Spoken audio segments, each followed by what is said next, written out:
हमारा टॉपिक है equipotential surface. Equipotential surface के नाम में ही इसका मतलब छिपा हुआ है।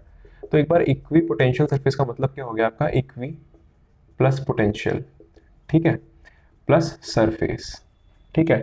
इक्विपोटेंशियल सरफेस का मतलब हो गया अ सरफेस, और सरफेस आपका क्या होता है, बेसिकली कलेक्शन ऑफ पॉइंट्स, ठीक है, इन टू डायमेंशनल स्पेस, ठीक है। दैट मीन्स अगर आपकी इलेक्ट्रिक फील्ड किसी भी डायमेंशन में फैली हुई है ना, तो उसमें अगर आप उन सारे पॉइंट्स का कलेक्शन ले ले जहां पर a surface having all the points at equal potential, ठीक है। कोई भी एक ऐसा सरफेस जिसके सारे पॉइंट्स, ठीक है, बिकॉज सरफेस क्या होता है, एक पॉइंट का कलेक्शन होता है, और उस सरफेस के सारे पॉइंट्स में अगर जितने भी आपके पॉइंट्स अंडर कंसिडरेशन है वो सेम पोटेंशियल पे होते हैं तो आप उसको बोलते हैं इक्विपोटेंशियल सरफेस। बेसिकली इसकी डेफिनेशन में तो ऐसा कुछ खास लग नहीं रहा है सुनने में, बट इक्विपोटेंशियल सरफेस अपने आप में काफी इंपॉर्टेंस होल्ड करता है, और इसको हम समझेंगे इसकी प्रॉपर्टीज जान के, ठीक है। अभी मैं आपको इक्विपोटेंशियल सरफेस का डायग्राम या कोई एग्जांपल नहीं करके दिखा रहा हूं, क्योंकि जब तक आप उसकी प्रॉपर्टीज को नहीं समझोगे तब तक आप उसको विजुअलाइज अच्छे से कर नहीं पाओगे।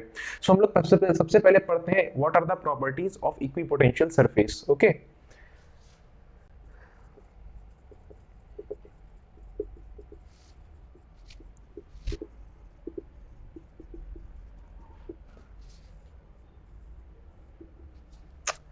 आपकी सबसे पहली प्रॉपर्टी क्या है, ठीक है।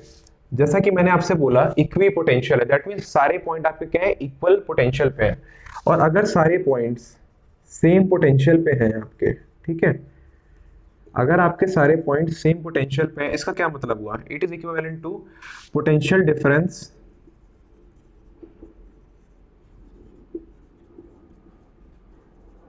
इक्विवेलेंट की जगह यहाँ पे इंप्लाइज दैट करते हैं, ठीक है। अगर आपके सारे पॉइंट सेम पोटेंशियल पे हैं then it implies potential difference is equal to zero, ठीक है। ये बहुत ही बेसिक सी बात है, सबको पता है। लेकिन आपको पोटेंशियल डिफरेंस की मैंने आपको डेफिनेशन बताई थी ना लास्ट लेक्चर में, और आपको बताया था उसका एक्सप्रेशन डिराइव करके, ठीक है। तो work done in taking charge Q not from A point to B point is given by potential at B point minus potential at A point, ठीक है। इसको याद कर लो, यहाँ पर ए बी है तो यहाँ पे बी ए है, ऐसे इसको याद कर लेना, ठीक है। तो ये आपके बेसिक डेफिनेशन है, बेसिक एक्सप्रेशन है आपके पोटेंशियल डिफरेंस का। अब मैंने बोला कि सेम पोटेंशियल का मतलब होता है पोटेंशियल डिफरेंस आपका जीरो है, दैट मीन्स आपका VB माइनस VA जो है आपका जीरो हो जाएगा, तो यहां पर हम जीरो रख देंगे, ठीक है। तो इसका मतलब क्या हो जाएगा कि WAB, क्योंकि इसकी वैल्यू तो आपकी जीरो हो जाएगी ना, और जीरो में से Q नॉट को मल्टीप्लाई करेंगे ए भी जीरो हो जाएगा, तो वर्क डन आपका जीरो हो जाएगा। तो इससे आपकी पहली प्रॉपर्टी निकल के आती है, ठीक है, जिसका इस्तेमाल आप कई न्यूमेरिकल्स में करने वाले हो आगे जाके, ठीक है। वो पहली प्रॉपर्टी क्या है कि work done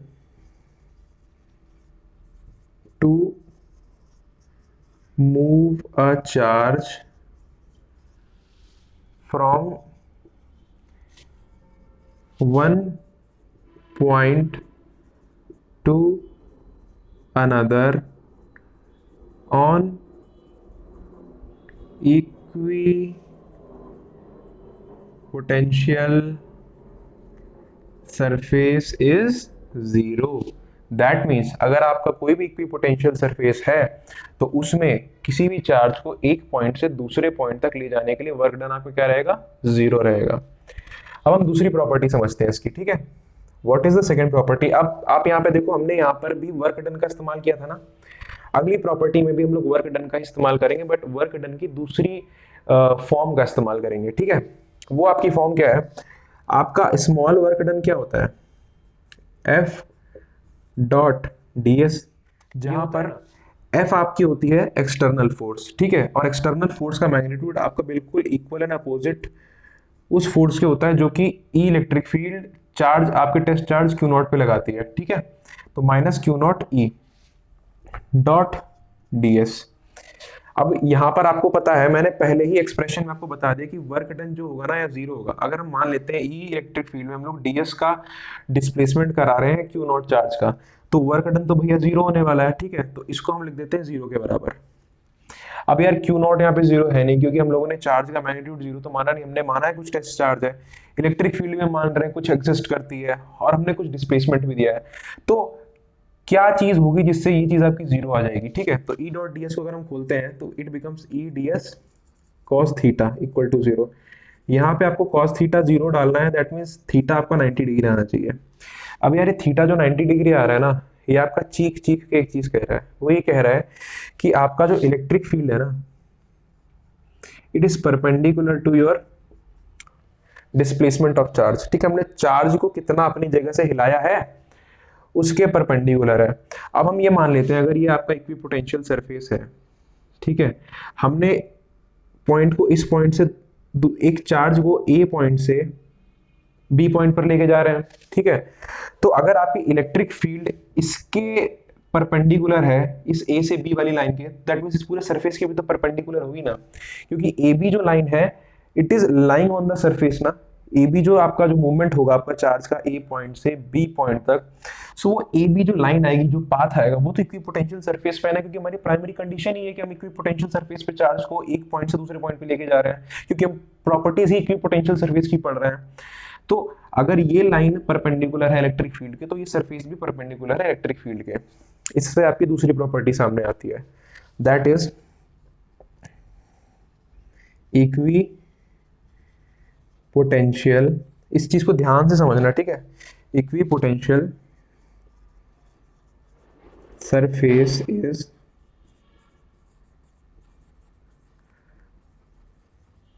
perpendicular to electric field. ठीक है, इक्विपोटेंशियल सरफेस जो कि ये सरफेस है, it is perpendicular to the electric field. ठीक है, ये आपने दो इंपॉर्टेंट प्रॉपर्टीज देखी और सीखी, किसकी? इक्विपोटेंशियल सरफेस की। अब हम आगे बढ़ते हैं।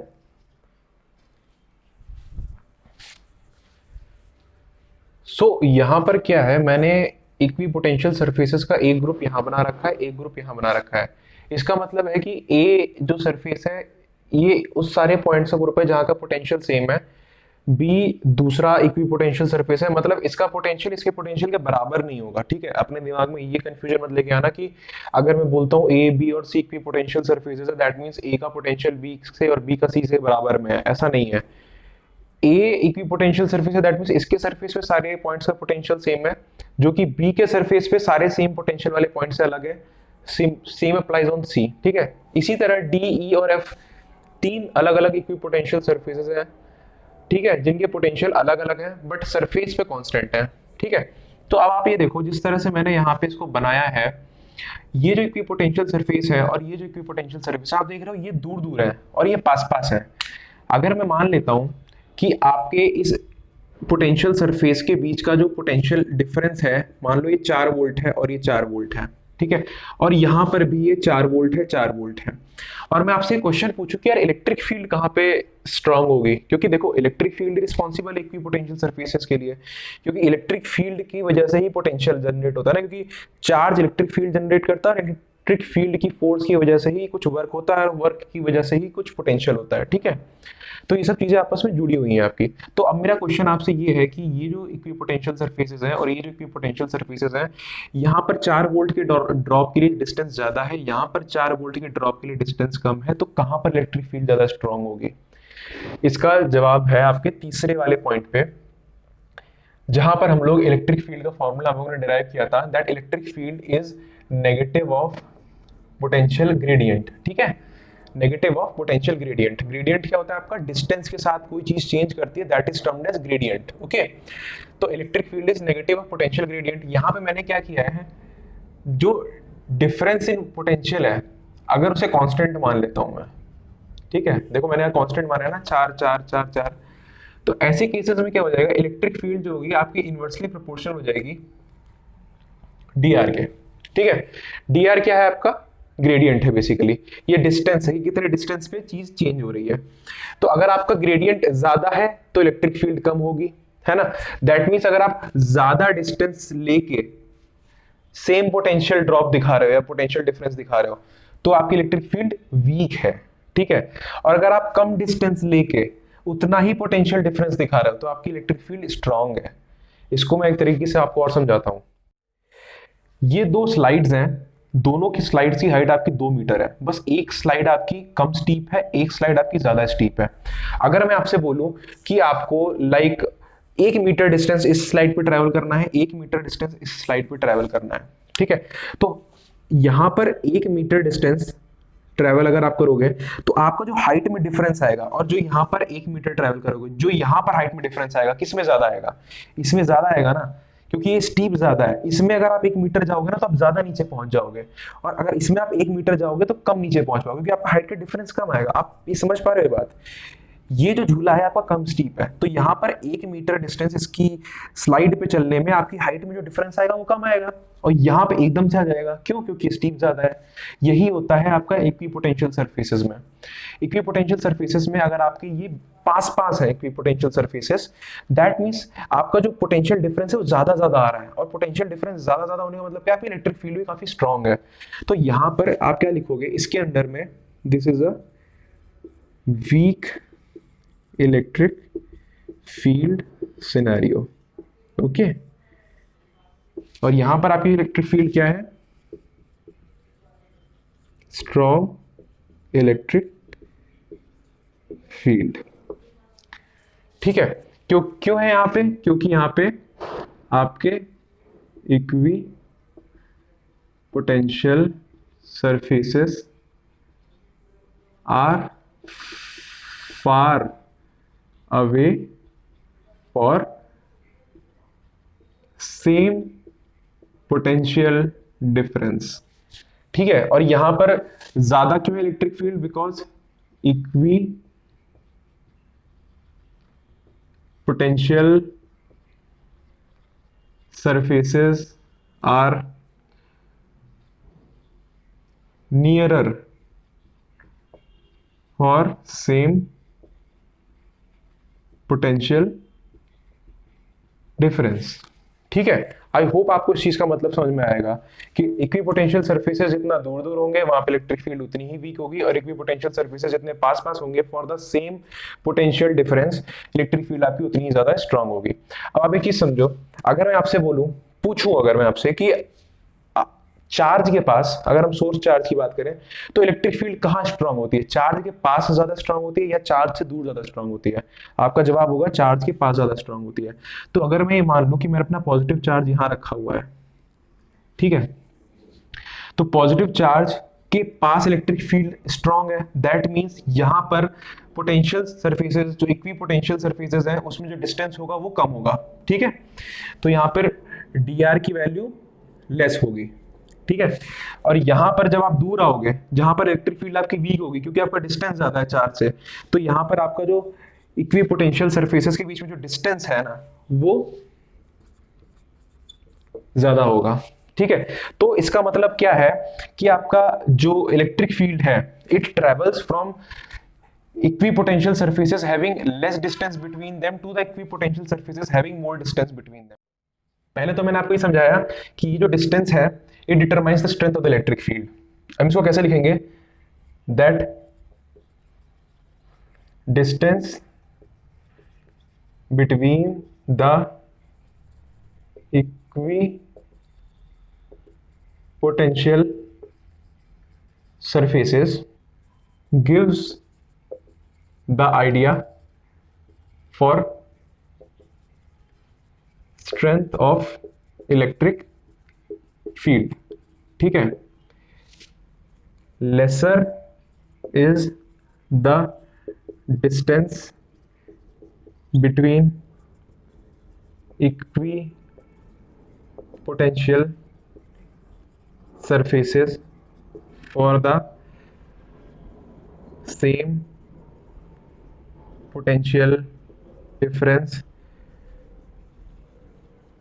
stronger is the electric field, ठीक है। ये बात बहुत ही लंबे से लिखी है मैंने, बट इसका मतलब आपको समझ में आना बहुत जरूरी है, बिकॉज ये कॉन्सेप्ट है, ठीक है, यही कॉन्सेप्ट है जो आपकी हेल्प करेगा आगे कि इक्विपोटेंशियल सरफेसेस के बीच का जो डिस्टेंस है that determines the strength of the electric field. अगर वो डिस्टेंस किसी सेम पोटेंशियल डिफरेंस के लिए ज्यादा आ रहा है दैट मीन्स आपकी इलेक्ट्रिक फील्ड वीक है, और अगर वही डिस्टेंस कम आ रहा है दैट मीन्स आपकी इलेक्ट्रिक फील्ड स्ट्रांग है। ये इंपॉर्टेंस होती है इक्विपोटेंशियल सरफेसेस की। चौथा पॉइंट जो हमने डिस्कस किया कि जो इक्विपोटेंशियल सरफेसेस होते हैं वो हमें इलेक्ट्रिक फील्ड का डायरेक्शन भी बताते हैं। Equipotential surfaces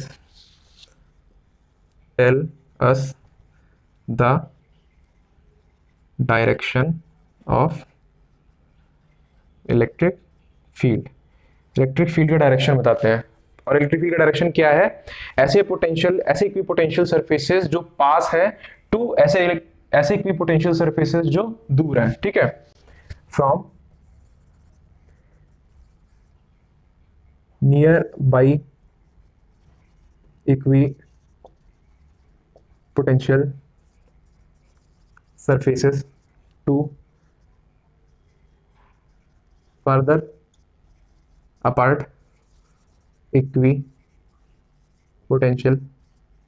surface. ठीक है, इसका मतलब समझ में आया? इंग्लिश में कंफ्यूज मत होना, मैं सिर्फ इतना ही कहना चाह रहा हूं कि जो इलेक्ट्रिक फील्ड की जो डायरेक्शन होती है आपकी ऐसे इक्विपोटेंशियल सरफेसेस जो कि पास पास है उससे होती है ऐसे इक्विपोटेंशियल सरफेसेस की तरफ जो कि दूर दूर है। ठीक है, इसका इतना ही मतलब है। सो दोस्तों, आखिरी प्रॉपर्टी क्या है? आखिरी प्रॉपर्टी है कि equipotential surfaces never intersect each other. ठीक है, अगर मैं आपसे बोलता हूं कि ये एक इक्विपोटेंशियल सरफेस है और ये एक इक्विपोटेंशियल सरफेस है तो पता ही आपस में इंटरसेक्ट कभी नहीं करेंगे। अच्छा, रीजन क्या है इसका? रीजन ये है कि जब जैसे ही मैंने बोला ना कि ये एक इक्विपोटेंशियल सरफेस है, ये दूसरा इक्विपोटेंशियल सरफेस है, इसका मतलब हो गया कि ये पोटेंशियल लेट से VA पे है और ये पोटेंशियल VB पे है ना। और अगर हम वो हाइपोथेटिकल सिचुएशन कंसीडर कर लें जहां पर ये इक्विपोटेंशियल सरफेस एक दूसरे को काटेंगे। ठीक है, इसको कैसे बनाऊं मैं? ठीक है, ये इस पॉइंट पर एक इक्विपोटेंशियल सरफेस ने दूसरे इक्विपोटेंशियल सरफेस को काटा। ठीक है, तो क्या है, अगर ये VA है और ये VB है तो जहां पर ये काट रहा है ना इस पॉइंट पर, अब बताओ VA होगा कि VB होगा? ठीक है, ये तो क्वेश्चन आया कि ये जो लाइन ऑफ इंटरसेक्शन है ये VA पे भी लाई कर रही है, VB पे भी लाई कर रही है, तो आपका जो कॉन्सेप्ट है वही गड़बड़ा गया। कॉन्सेप्ट क्या था कि ये अलग पोटेंशियल पे है, ये अलग पोटेंशियल पे है। ठीक है, और यहां पर VA भी है VB भी है दैट, और दोनों में से एक ही हो सकता है, तो कंडीशन क्या होगी? दोनों को बराबर होना पड़ेगा। तो इसीलिए आपके दो अलग पोटेंशियल पर established different equipotential surfaces can never intersect each other. ठीक है, आई होप आपको पूरी तरीके से आपको इक्विपोटेंशियल सरफेसेस का कॉन्सेप्ट समझ में आ गया होगा।